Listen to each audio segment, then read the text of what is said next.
kindness and courtesy. There are certain laws. You reap what you sow. Put out kindness and courtesy.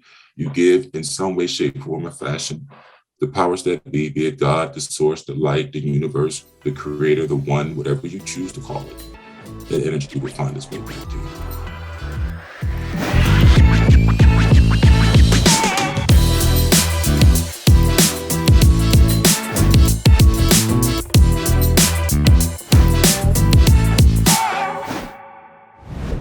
Hey everybody, what's up? And welcome to another episode of the Evolution Podcast. Today on the show, as usual, we have with us Mr. Johnson, Terrence X. Johnson, our mentor, and Ethan P. Heisey. Guys, what's up? What's going on, guys? We hope everyone's doing super fantastic. And we were just speaking just before that. Mr. J came back from a vacation, an anniversary of 27 years with his wife Marie, and just explained to us kind of like some about like how do they do it for 27 years. But besides that, we also started talking about some other stuff. So I just said, hey guys, let's hit record, because this is exactly the conversation on the podcast. Like it was kind of like a mentorship call. All of a sudden, like Mr. J started like spitting wisdom. I'm like, okay guys, like record. Okay, so we can pick up from where we left, Mr. J. Don't worry about it. Sure. Well, first of all, as always, it is truly an honor and a pleasure for all who might be listening. What are we going to talk about today? Was as Sagi stated earlier, and my great young man, Ethan, here with me. As always, I'm just truly grateful to have the opportunity to speak, and hopefully you guys can garner some knowledge and wisdom from it. What were we discussing? Well, I had just gotten back from my vacation with my wife of 27 years. We were celebrating our anniversary. And it really wasn't a vacation. It was kind of a staycation. We just really hung out around the house. And, she wanted to go out and get some plants and things of that nature. And of course, I obliged her, my husband, and it's 27 years. Definitely, why not make her happy? And as we were out that day, of course, my wife was extremely excited and, letting everyone know we were celebrating our wedding anniversary. And everyone would ask us, particularly young people, how do you guys stay married so long? You don't hear about these things in this day and age, I suppose. And my wife and I looked at each other, and she basically looked at me and said, you want to answer that? And I think there were mostly young women there that I was speaking to. It was one or two guys, but easily 6 or 7 women. And they were obviously looking at my wife, and I was about to say what I was about to say. But I think what I said is what they weren't expecting to hear. It wasn't me whining and dining Marie and catering to her every whim for 27 years. That didn't happen at all. That's not a realistic assessment. Not that I don't love her, but that's not what happened. Or not that, I was the type of man that would just do whatever he wanted and not consider his wife at all. The truth of the matter was, when I really thought about it, because I wanted to say something that made sense to them. I didn't want to give them a fluff answer or just some whimsical statement. The reason my wife and I, and for all of you who are listening, have been together for 27 years, it is not that it's just we love each other. The truth of the matter is we had to learn to forgive each other. And when I said that to them, they didn't expect that. But I want you all to think about something. You could love someone and leave them. You can love someone and leave them. And why would you leave them, even though you still love them, or even might be in love with them? Because you didn't forgive them. That's why. Whatever the wrong or offense that might have transpired, you ultimately, even though you might love them, you did not forgive them. And therefore you left them or separated from them. And I thank God that my wife and I, somehow, some way, through all the downs, everybody's good with the ups. That's not an issue. It's when you have challenges and difficulties along the path that we were able to forgive each other. And so I think that the secret to a long-lasting marriage is first forgiveness. And why do you forgive? Because you love each other. So that's what we were discussing. And I hope that helps you for those of you who are in a relationship or in a marriage or anything of that nature. Forgiveness is crucial. Forgiveness and love should be brother and sister. Forgiveness and love should be brother and sister. you will forgive your children many, many times over. But unfortunately, the very individuals who create those children will not extend, unfortunately, the same courtesy to one another. And this is why you see the demise of families. Just think about it. As more people forgave each other, less families will ever break up. Just think about it. But anyway, Yeah, love that's it, my love take. it. And Yeah. and Mr. J, on behalf of Ethan and I and everybody on the podcast, congratulations. Well, thank you, sir. 27 years goes a long way. So you're an Well, inspiration. you know what, guys, listen, I appreciate that. And those young ladies did say that. They were just, one young lady was just, we're just looking at how you treat your wife. Listen, man, it might not be cool. I don't know, man. As you guys know me, I love people, but you got to be who you are. And I know marriage gets a bad rap in a lot of ways. And in a lot of ways, it's very difficult. Straight up. Oh, yeah. Oh, yeah. But it's a trade-off, man, to be honest with you. Mr. Johnson, Yeah. 27 years. That's longer than I've been alive. So Yeah, I have a child that's Wow. 10 years older than you. But you know what, guys? You guys are going to do great. You take it one day at a time. If I can give you any advice as a man, here's what I will say. I'm going to just speak as a man. I won't address anything for a woman. What have I learned over 27 years? How a woman feels is everything to her, even if it don't make any damn sense. Yeah, I'm serious. How they feel. It's not necessarily what they're thinking. It's just she'll say, this is how I feel. And I had to learn as a man to understand it. Not necessarily agree with it all the time, but I had to understand that men and women are different and the way we express ourselves are different. You know what I mean? Yeah. The way your wife's going to express herself to you is not the way you're going to express yourself to her. And learning to respect that and really trying to grow on. The good thing about being together a long time, it's like a fabric being woven together over a period of time. And when it first starts, it's very small. You get married, you're 3 months in, you barely see it.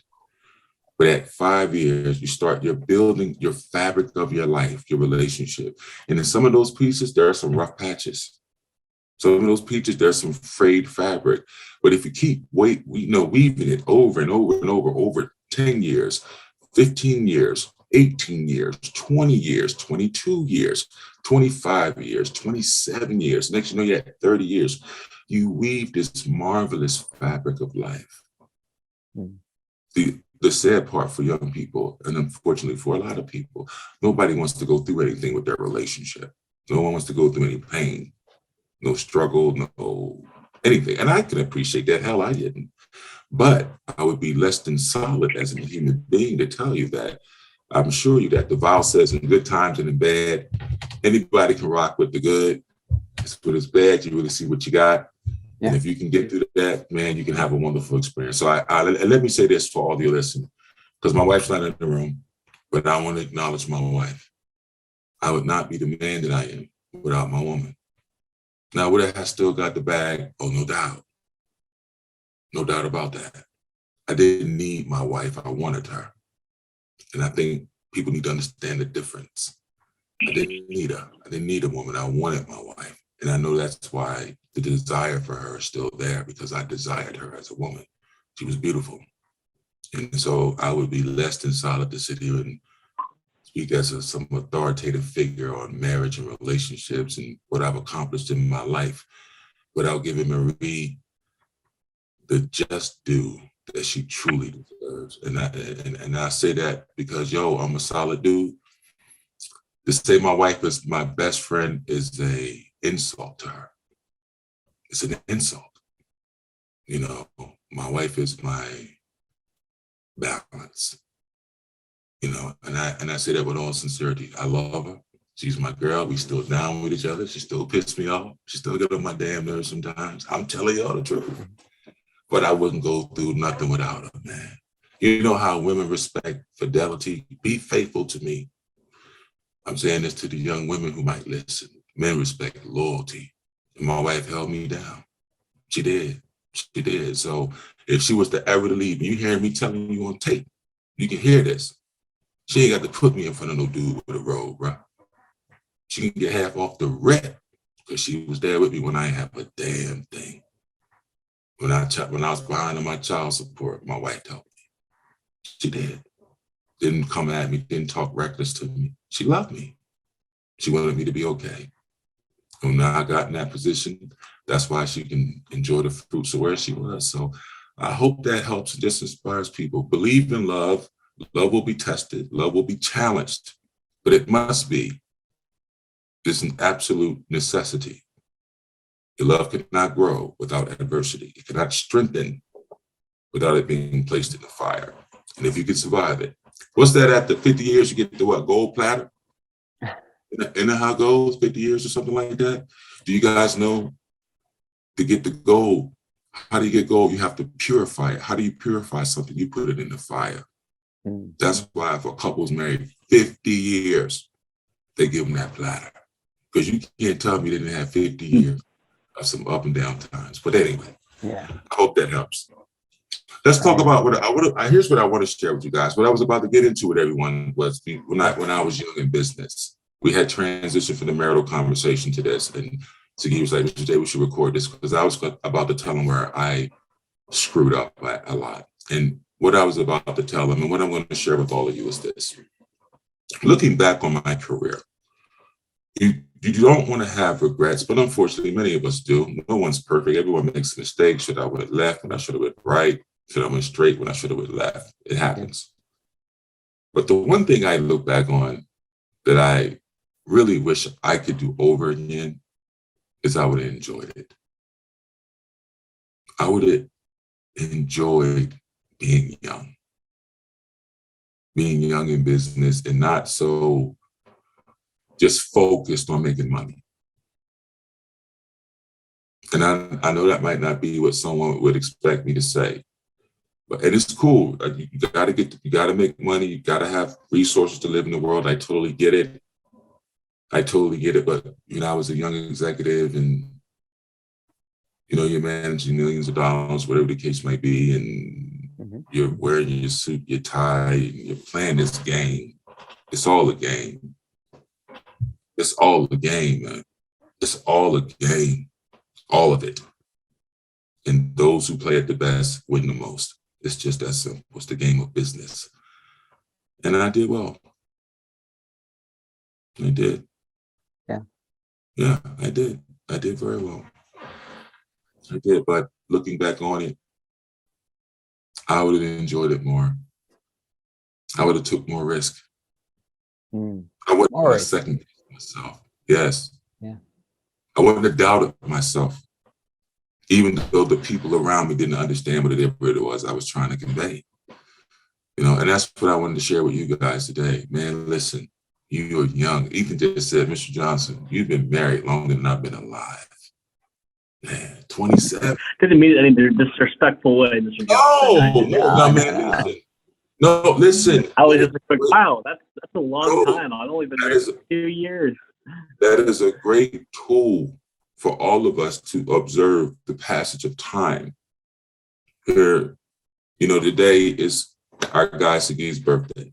I'm not going to tell you how old he is, but anyway, it's his birthday. No, it's okay. 39. So he's 39. Yeah. We got Ethan at what, 25? We have Mr. Johnson at 54. We have these different stages of life, and what is the objective of me talking to these guys? What is the objective of you guys listening to me? As I was saying to them, as I've gotten older, you become much more responsible, at least in my opinion, at least for me. You become much more thoughtful about the things you're saying, how you're conveying a certain message, whatever it is you're trying to articulate, whomever you're speaking with. Is it something of value? Is it pertinent? Is it germane to their success? Are they going to garner some level of wisdom or understanding for whatever the hell you're talking about? Or is it just simply a waste of idle chatter? I'm too old for idle chatter. Yeah. When you're young, you talk all the time. And I get it. But when you get older, a wise man is prudent with his words, especially if you are in a position of influence. And so this is why I always tell you, and I say this to all who are listening, I don't need to know you. We are not different, and yet we are very different. We are the same, and yet we're not. We're all part of this thing called life. And the common denominator in most people is they do not believe in themselves. They doubt themselves. Unfortunately, they beat themselves up. You must learn to love yourself. And that is the greatest thing that I would like to express to anyone that I come into. Once you can love yourself and give yourself the very best and think highly of yourself, not arrogantly, mind you, but highly. Don't put yourself down. Don't beat yourself up. You know, you got to learn to control your mind. And if you can do that, if you can do those things, and not just in one area, mind you, ladies and gentlemen, not just in business. You can make a lot of money, but what good does that do you if you're alone? You know, or not have an excellent relationship maritally, but you're struggling financially. You know, you got to create balance within yourself. Yeah. Say again? I say feng shui. Feng shui, exactly. Exactly. So, you know, but I just enjoy sharing knowledge. And I think that I wish that more young people and more older people, I think primarily it's the older people's responsibility to reach out and to share, because as much as I mentor these guys, I've also learned from them. And I think, unfortunately, not all, but some older people have a tendency to think that younger people can't convey knowledge and information to them, which is the farthest thing from the truth, you know. But at the same time, there needs to be a great deal of humility and respect on both parts. And I think that's why our relationships always work so well.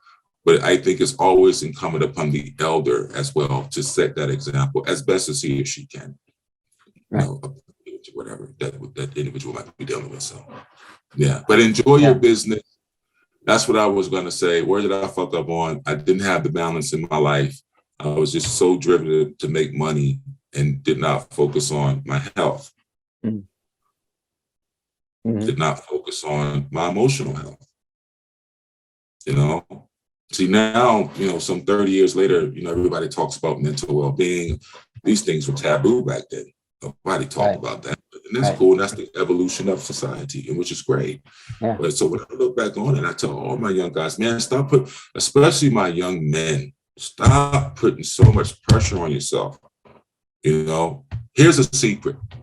Here's a secret. Segui and Ethan always say, Mr. J, you're always giving us profound words of wisdom. Well, here is a secret that hopefully if you embrace this, it'll save you a lot of heartache. What's the secret? I'm going to teach you how not to worry.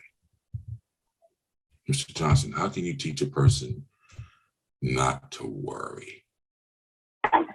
Everybody worries about something at some time. Well, how do you learn not to worry? Here's what you got to realize. And it took me a moment to really let this sink in, but I want you to pay close attention. If you think about it, you're going to say, man, he's right. And I'm not trying to be right. I'm just trying to impart wisdom. 85% of the things you worry about never, ever happen. Think about it. Most of what you're creating is in your own mind. You're creating it in your own mind. Now, here's the dilemma. The fact that you can see it and it makes you feel a certain way, you can create it. Most people don't want to hear this. But I'm telling you a secret. Most of the things you worry about never happen. So then let's peel that onion back one more time. So if those things never happen, the things that had you up at night, stressed out, you guys know what I'm talking about. All that, right? And it never happened. And all of that wasted energy. So you literally drove yourself crazy for what? Nothing. Yeah. It's just the truth. And most people don't. They worry about things that never happen. The secret to not worrying is letting go. See, we only worry because we can't control. If you can control the situation, you wouldn't worry about it. But that's what happens, see? Let me give you an example. This is another reason why I tell people I really believe that I have such a great life. It's because I let And don't misunderstand what I'm about to tell you guys. Ladies and gentlemen, listen to me carefully. You must be responsible for your actions and everything you do. But at the same time, think about it. This is just my own personal opinion. None of us know how we got here. Number one, you are in control of nothing. You are not. You think you are. This is just the truth. You might be in control of individual decisions, but you're not in control of the most important decisions. Number one, who are you? Number two, where did you come from? Number three, why are you here? And number four, what is your purpose for being here? These are the true questions of all knowledge.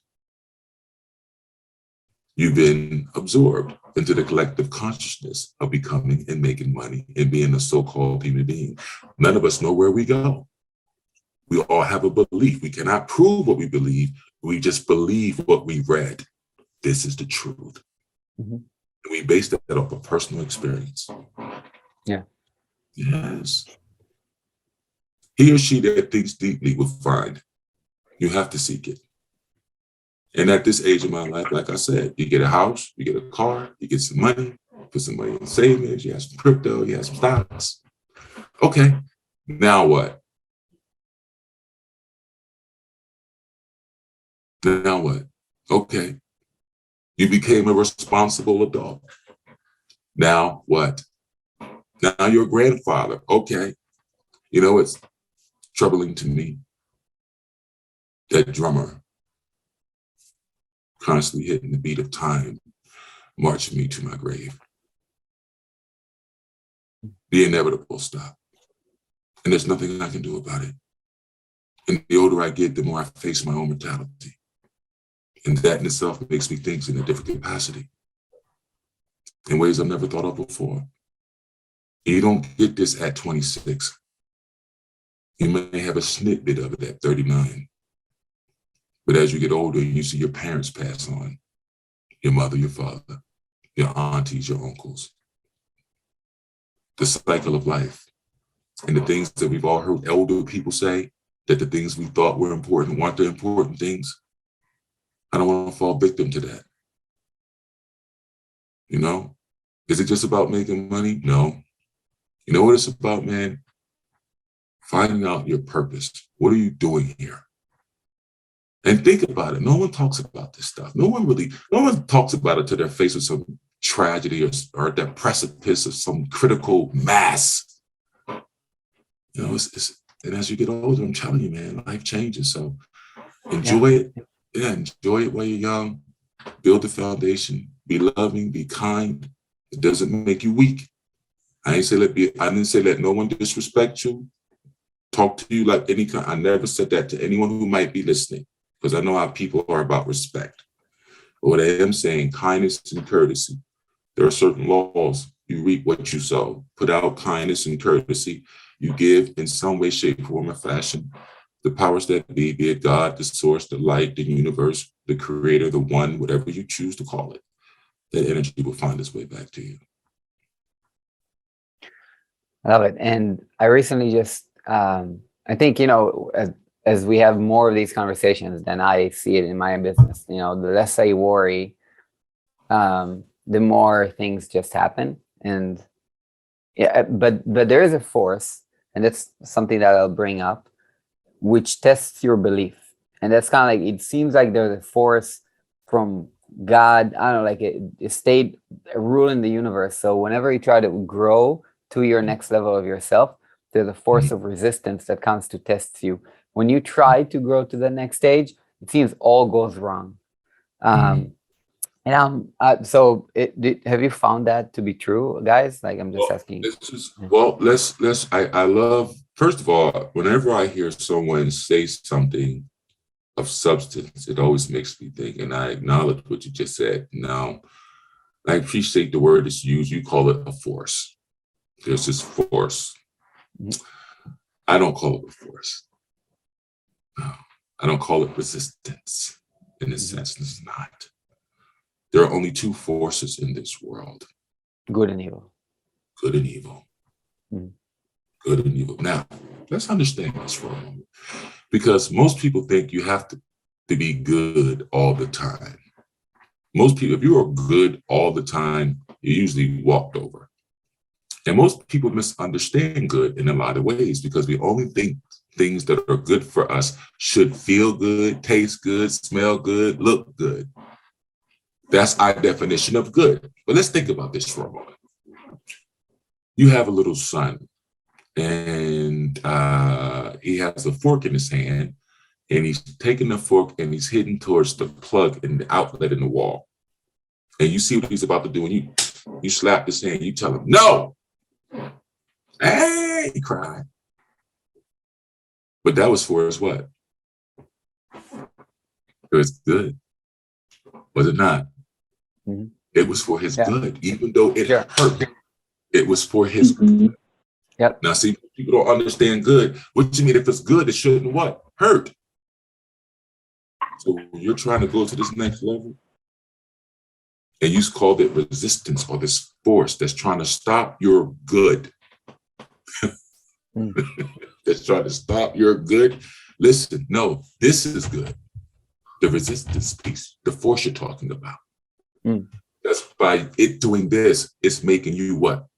Stronger. Strong. Yeah. And that, my friend, is for your what? For my own good. For your good. Yeah. You see? But a lot of times we think that good, it must taste good, it must look good, it must feel good. And I understand it. I get it. I do. But that's not how it works. Whenever a person wants to ascend, athlete, lawyer, businessman or woman, student, whomever, rabbi, priest, there is always a measure of struggle.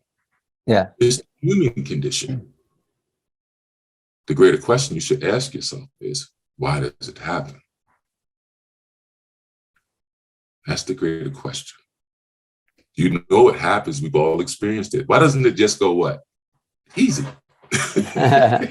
Yeah. It's like, definitely. I definitely connect to what you're saying. It's, yeah, it is a good test. And if it wasn't there. You know what comfortability breeds? Weak people. Yeah. That's true. It's interesting. Yeah, think about, hey guys, listen to me. Once you grow up as men,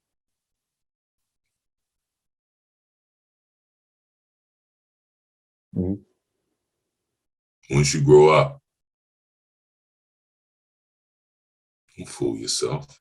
Don't be deceived. Don't be delusional. Don't be indecisive. No one's in control of you but you. You must understand the principles. Yes. If most people got control of their mind, they'd be okay. See, ladies and gentlemen who are listening to me, there is a war simply for your mind. Whether you're a Republican, Democrat, rich, poor, it doesn't matter. There's duality of all existence, good, evil, hot, cold, short, tall, fat, skinny, sick, health, rich, poor. There's always the opposite. The way you get out of it is, number one, control your mind. Every time you turn on TV and you getting that information, whatever the hell it is, I don't give a damn what it is. If it's financial knowledge, if you keep watching CNBC or a financial channel and you keep watching it every day, eventually you'll start learning.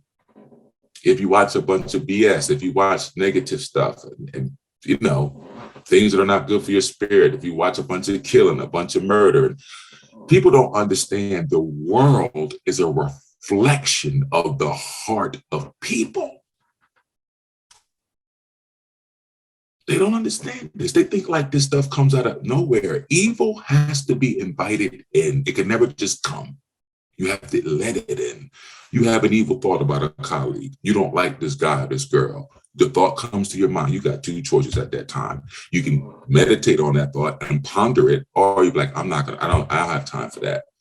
If you doing a business and your business is not successful, you can choose and worry yourself sick. You've heard people say this before. They worried themselves to death because they didn't have a certain target financially. It might not have the classroom that they're looking for. Or you could be proactive, keep a positive attitude and say, you know what? Okay, I had a setback. Let me continue to move forward and press through this. Ultimately, it always comes back to that person. Another reason why my wife and I stayed married, here's another thing, not just forgiveness. We want to be married. You have to want to do what you're doing. You have to want to do what you're doing. Yeah. I want to do the podcast. I want to do it. I want to be a part of something. I want to impact. I want to do something good.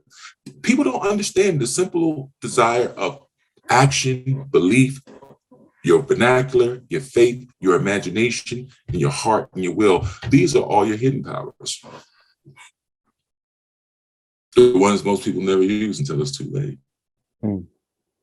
And if you don't believe me, just look at your children. You'll see them playing with their make-believe friends, having tea with people who aren't there, making mud cakes and all that crap.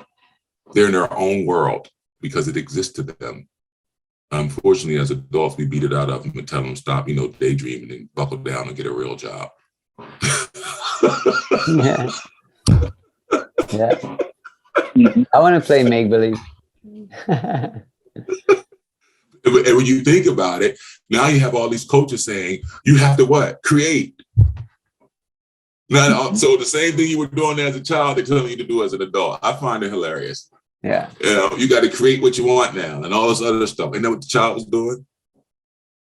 You see, if you trust yourself and stop doubting yourself, all of you who are listening, pay attention, listen to me. I'm not saying being foolish in your decisions, but you must learn to trust your intuition. It is that voice that speaks to all of us. It talks to you. It tells you not to say that when you're in an argument. It tells you not to get angry when someone cuts you off driving and you want to respond to them. It tells you not to respond to your wife like that or don't respond to your husband this way. All of us have this voice talking to us. The deal is most of us don't listen. Yeah. Unfortunately. Yeah. Interesting. And I think some people listen better than others, probably, right? It's possible, but there's an art to listening. The deal is desire. I said earlier on the call, I don't know if we got this in on the podcast earlier. I said, my wife and I celebrated our wedding anniversary, and I said we prayed for another, 27 years. Okay. Yeah. I remember we're standing in our bed. My wife and I, just give me a vision, we're hugging each other in our bedroom. I'm 6'9", Marie's 5'4". Yeah, she's basically just a little above my navel. A very short woman compared to her husband. But I'm sitting here hugging my wife, and she's just, she's a wife. She's crying and happy, and she just was praying, and for God to continue to bless us, that we be healthy, and our marriage continues to go in this direction. Yeah. And the reason I make mention of that is there's something about love, man. I am no marital expert. I'm not so woo-woo roses type of dude. But there is something in the power of people genuinely caring and loving each other, and that somehow that love is able to create special things. I'm telling you what I know. I believe that relationships struggle so much with young people nowadays because that evil knows that the cornerstone of all humanity's existence is the family. And if I can destroy it, I'm going to destroy it by any means I use, whatever way you want to categorize it. We're not making this, but to just destroy it. Mm-hmm. Take men out of their home, don't raise their children, say everybody's the same or whatever. I worry for the world. And a lot of people are afraid to have these conversations. I noticed that there's this huge spirit of fear, that what they call it cancel culture. If you say something that's inappropriate, they'll cancel you. Well, thank God I ain't worried about the culture support me. You know what I mean? I fear if you can't speak your mind and stand up for what's true and what's good and what's right, you're in a world that's headed down the wrong direction. And listen, this is not just here, but this is a global thing. I have clients all over. I see it in Africa. I see it in Europe. There's this common theme, things can't continue this way, not at all. What should one be doing right now? Well, Ethan knows this. The Fed's about to release the reports. The inflation's I'm sure they're gonna raise it, 75 basis points. I'm sure you would agree with that, Ethan. The market's gonna probably have a huge sell-off. Would you agree with that, Ethan? Yeah, what's interesting is our firm is projecting that it's going to get a little bit worse, but over the course of the next year, we're seeing that it is steadying and expected to drop back down to where a little bit. So it's actually we're expecting a rise in the market soon. I got a bunch of math later. Yeah, listen, you should be preparing financially. Listen, the lottery's going on here in America. It's $1 billion now. Nobody won last night. If you're not preparing for the crisis that the world is in, that doesn't mean you have to struggle. For all of you who are listening, you only struggle when you fail to prepare. There are food shortages in the world. There's still war in the world. There's a huge energy crisis in the world. These things are factual. And at the same time, because there's all these dilemmas in the world and blood in the streets, these are the opportunities that you are looking for to create generational wealth for years to come. You must prepare yourself. For all of you, if you can, here's some real quick business tips. One thing about Sagi is always looking for practical applications. I like to hear when he says that. So here's a practical application. Try to get you a team of people around you that are smart. You might want to have somebody in the financial market. And what I mean by that, not a stock investor or anything like that, but someone that knows a little bit about money. You need a legal person around you so you don't break the law and get jammed up. You need a tax person around you so you pay your taxes and you don't get jammed up. The reason Mr. J is successful is not because I'm just some great business-minded individual. I have a great group of people around me. Now, I formulated that group and I'm always adding to it. Sometimes I take away from it. Some people outgrow you and move on to bigger and better things, and that's fine and dandy, that happens. But, for all of you who are looking to grow your business, expand your business, your brand, it's very difficult to do it by yourself. So if you could, do something in that nature, Mr. J, what if I don't have money to offer anybody? Well, you can offer a small percentage of equity in the company. If you do it rightly, that, there are ways you can leverage that. And there's so many ways you can get things done. Over the last week, I've had at least 4 people call, all of them looking for money as usual. Mr. Johnson, I need, $400,000. Mr. Johnson, I'm looking for $1 million, blah, blah, blah. And it often pains me because the lack of being prepared to answer the basic questions, knowing how to leverage yourself in the deal, knowing how to structure a deal properly, knowing the value of the valuation of the company, knowing the history of the company, all the things you're going to need to do to really scale your business. And anyway, just food for thought. So if you're looking to scale up, practical application, look at your circle around you. Who around me is smarter than me? Who around me has the ability that I could replicate myself in them? You see, if you cannot do that or implement systems in place, you're always working. And the one thing I enjoy is I don't always have to work. And I don't mean that arrogantly. I work very hard to get to where I'm at, but I enjoy my freedom. And, I say that to all of you listeners. I say that to my guys here, 2 of the sharpest young business minds I know. If you don't learn to replicate yourself, you're going to find yourself, always having to do the things you primarily don't want to do. How do you leverage yourself again? Look at your team. Look at who you have around you. Who around you want to make money? Who around you wants to be extremely successful? Usually, unfortunately, when you're an entrepreneur, and this is when I really know a person's on the path, usually they're struggling to find somebody that's like them. See, I see both of you shaking your heads, see? And that's why you both are successful. Just said that. But here's the deal, that can't continue because you will get older and you will get tired and you're going to want to go do other things. Here's another thing I want to tell you guys. Stop limiting yourself. Stop limiting yourself to one particular thing. I have a drone research and development company. I have investments and things of that nature, mentor programs, all types of stuff. In other words, you create multiple streams of income, if you will. But unfortunately, a lot of people get stuck doing one thing. No. If you say to me, I'm a chef, then I will treat you and perceive you to be as an individual who just prepares food.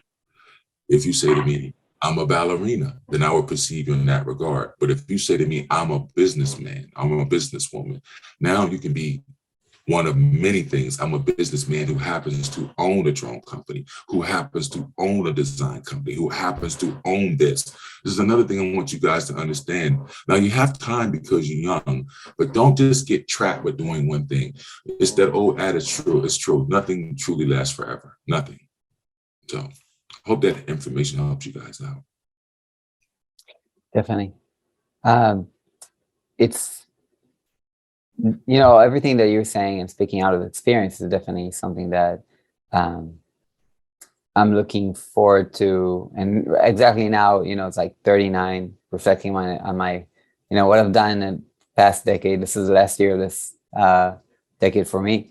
So it's kind of like, all right, I feel like this next decade is going to be way more focused on growing what I started with my family, and also just, really building wealth properly, which I really can't say I have, properly done. I just kind of studied and started doing in the past couple of years. So yeah, it's definitely something that I'm like, thinking about, like, what's the next, how do I not prepare, but you really start doing it right. And I think you've improved. I mean, we've been working together for quite some time. Both of you guys have. Listen, by God's grace and mercy, man. I'm not going to say it that way. All I can say is all of my guys have improved tremendously. I'm grateful that they're doing well and that they're expanding. And I'm proud of all of them. And obviously, you guys who are watching this on YouTube or whatever, or listening to this on the podcast, it's just us three. But, I have roughly 40 guys that are all different levels of businesses and, all different industries. And of course, it's very successful, but at the same time, they're all successful. And it wasn't easy. I've had some, I don't want to say hard conversations, but honest conversations with all of my guys. Will you guys agree with that? Yeah, 100%. Very honest. Yes. Yeah. But you don't always want to have. Yeah, but I do it because it's necessary.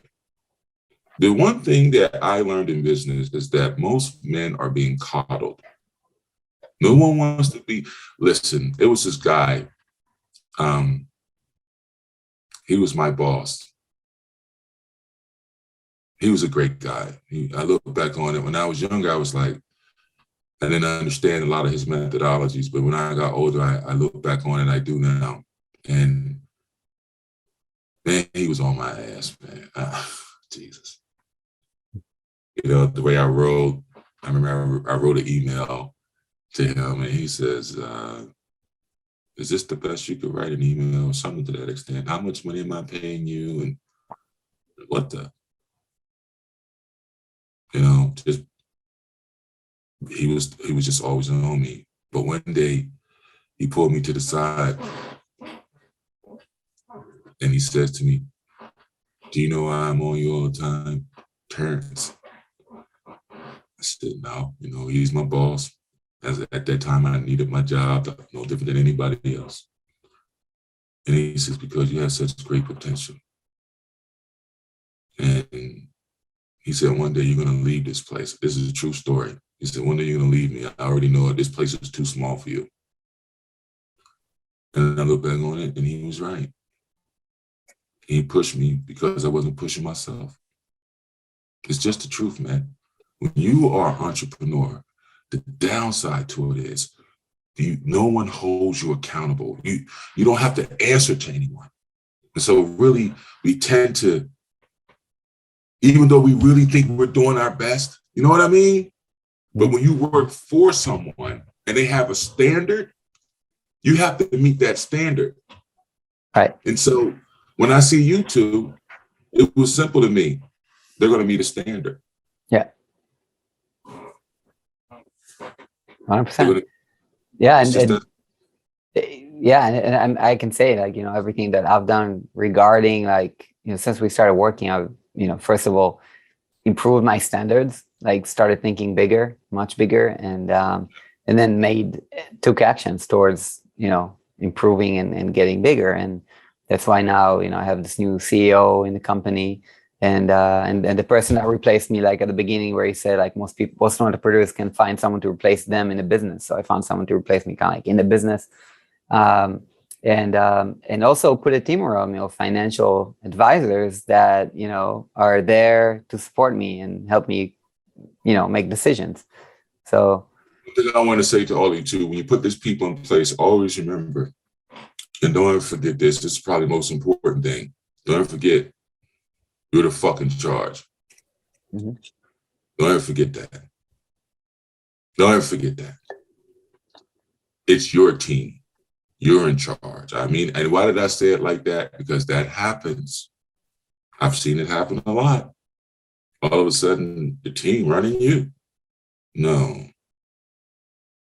Boss thoughts. Boss thoughts at all times. Always operate from a position of strength. Mm-hmm. I'm serious about that. Yeah. Just as much as you might meet a billionaire and be like, oh, it's so nice to meet you. Listen to me. It is just as much of an honor for them to meet you. Don't ever forget that. Being all of no one. Underneath that glamorous outfit and that beautiful clothes or that fancy car is simply another human being who takes a dump just like you. Hope that helps with your confidence. Love it. All right. Yeah, guys. So we wrapped up this episode. It's been awesome. We talked about basically marriage and what it takes to run a marriage. We talked about preparation for the upcoming situation. We talked about confidence and about forces. And I think we hit a lot of very great points. Anything to finish off? Anything? Any last words? Well, I want to say this, as always, it's a pleasure. I hope that the information that you listen to helps you apply it. Mm-hmm. The difference between being wise and being a fool are millimeters. You need wisdom. Here's what I want everybody to do. Don't lie. Drink plenty of water. Stop worrying. Write down what you want to do. Only tell someone who will support it. Believe in yourself. Believe in the power of good. It exists. And most importantly, get control of your mind. Your mind is the gateway to what we know is heaven. I hope it helps. Blessings. Peace. Love it. Thank you so much. Guys, if you enjoyed this episode, please be sure to, first of all, rate us on Apple Podcasts. If you are listening on Apple Podcasts, please rate us and write a review. That would mean the world to us. Also, we got a notification showing us when that happens. So please keep on writing those reviews. If you are on Spotify, rate us on Spotify. We would love to see those ratings as well. And that would help the show just kind of like, carry out to other people. Mostly then, if you can, take a snapshot right now, wherever you're listening to this, just a snapshot right now. And then later, whenever you can, share it on your social media accounts, anywhere you can, Instagram, wherever you can, really, and just tag us. Just find us, tag us, and it will mean the world to us because we're making the show the best we can for you. We would love to hear your feedback. We would love to hear whenever you got value. So we want to know you're here. So thank you guys for listening. And Mr. J, Ethan, thank you guys for this recording. And guys, see you on the next episode. Thanks so much. Absolutely. Bye, everybody.